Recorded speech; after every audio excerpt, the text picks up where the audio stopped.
अखन अहाँ सब सुन रहल छी एमके म्यूजिक की शानदार प्रस्तुति। प्रेम से बोलो सरस्वती मैया की जय। विद्या के देवी सरस्वती का मूर्ति स्कूल ले आएंगे। विद्या के देवी सरस्वती का मूर्ति स्कूल ले आएंगे। पूजा पाठ कराएंगे, डीजे खूब बजाएंगे। पूजा पाठ कराएंगे, डीजे खूब बजाएंगे। पंडित जी भी आएंगे, पूजा वो कराएंगे, ठीक है। पंडित जी भी आएंगे, पूजा वो कराएंगे। पियरी पहनने से हम नहीं लजाएंगे, ठीक है। कठरा में धके बटब से उलच दाना देने से नहीं करब लइका के माना, ठीक है।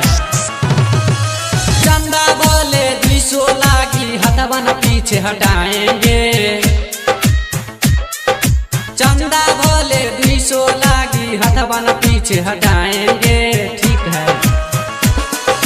पूजा पाठ कराएंगे, डीजे खूबे बजाएंगे। पूजा पाठ कराएंगे, डीजे खूबे बजाएंगे, ठीक है।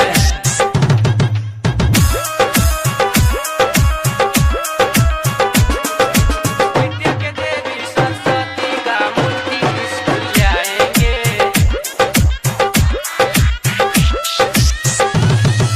रात भर जागल रहब, यही में तो लागल रहब, ठीक है। रात भर जागल रहब, यही में तो लागल रहब। सरस्वती मैया के भक्ति में पागल रहब, ठीक है। घिउ दिया रात भर मैया लागे जरी, पूरा पानी डाल में बड़ी मर करी, ठीक है। राइटर सुमित सुशील सिरवन माथे लगाएंगे, ठीक है।